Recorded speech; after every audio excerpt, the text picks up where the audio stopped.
Hey Quakes fans, it is time for this week's episode of Quakes Exclusive. Coming up on today's show, we're going to explain why the midfield depth was a problem against St. Louis City SC. We'll have a behind-the-scenes look at the team's road trip to the frigid Midwest, and we'll preview the team's upcoming match against Toronto FC back here at PayPal Park on Saturday.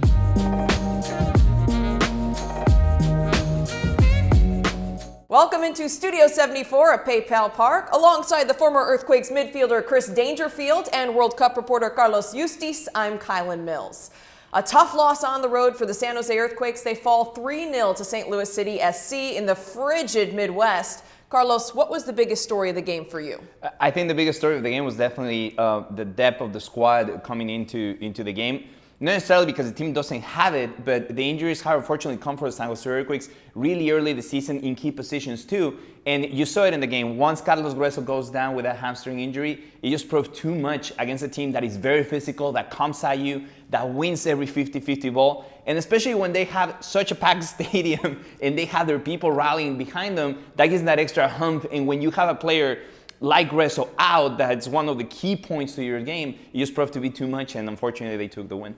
Now, I have to agree with you on both of those points, Carlos, because first of all, credit to St. Louis. They've created a fantastic home advantage. They play a very aggressive style of soccer, and they're obviously record-breaking with 4 wins already this season. And when Carlos Grueso went out of the game, with the Quakes being without Jamiro Montero as well, you could see they were losing those midfield battles. They were hanging in there in the first half, and if they could have just got to halftime, maybe Lucci could have changed those little tactical advantages that he's done so well with so far this season, but St. Louis scored at a critical time. It was really critical timing on that goal. One thing that stands out to me is I don't think the 3-0 scoreline necessarily shows how competitive this game was. San Jose outpossessed St. Louis. They also had better passing accuracy. That tells me that St. Louis just executed a little bit better inside the 18s. San Jose created a couple of great chances in the second half. They just couldn't convert on. Can you walk us through that play in the 53rd minute, Danger? Yeah, once again, when you're playing these kind of hostile environments, you have to take the chances when they come to you.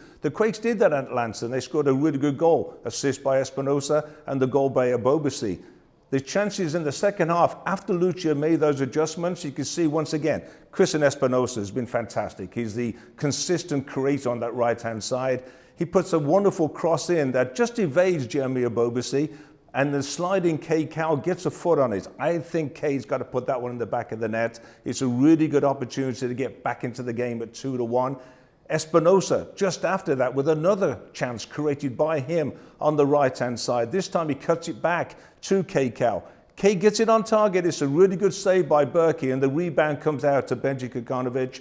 Once again, I think Benji's going to look at that one, and he knows he should get that on target and at least force Berkey into a save. So 2 good chances created by Espinosa and also by the tactical adjustments of Lucci at halftime. It was definitely a tough loss. However, St. Louis City SC, the best team right now in the MLS, the only team at 4-0. Before we turn the page on that game, let's take a look back at the San Jose Earthquakes road trip to the Midwest.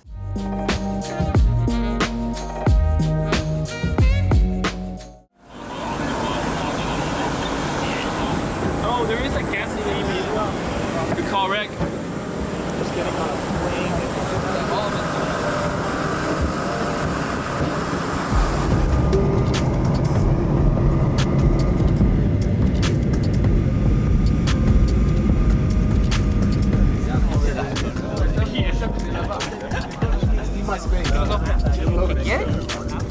¿Tú quieres?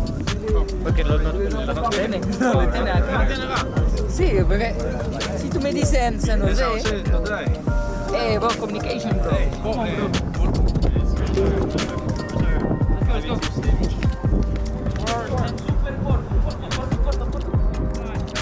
Start the attack one side, break the line, get behind the opposite line. React, Orange! Budo, react!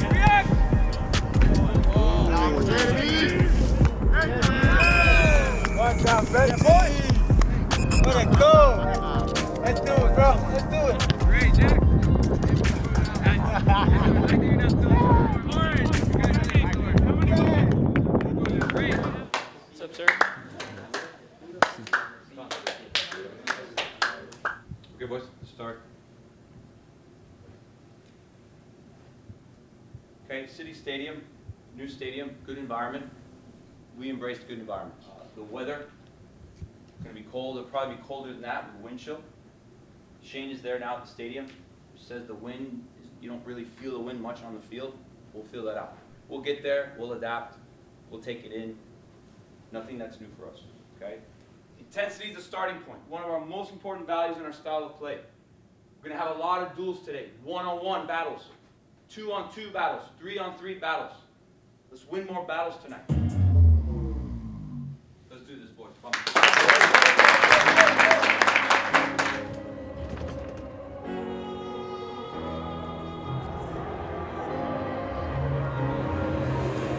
New head coach in San Jose, Luchi Gonzalez. What's it been like?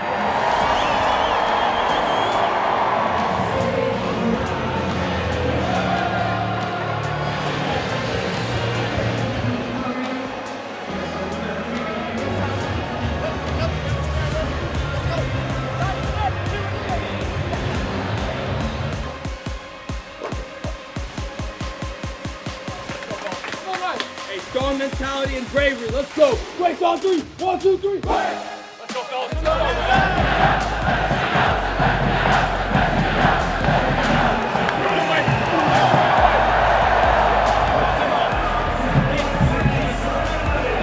As a team, let's go. Win the ball. Try to keep it across early. Let's get it behind. Let's go. Hey, first tackle. First pass. First tackle.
It is back here to the friendly confines of PayPal Park and some much warmer weather for the San Jose Earthquakes as they host Toronto FC this upcoming weekend.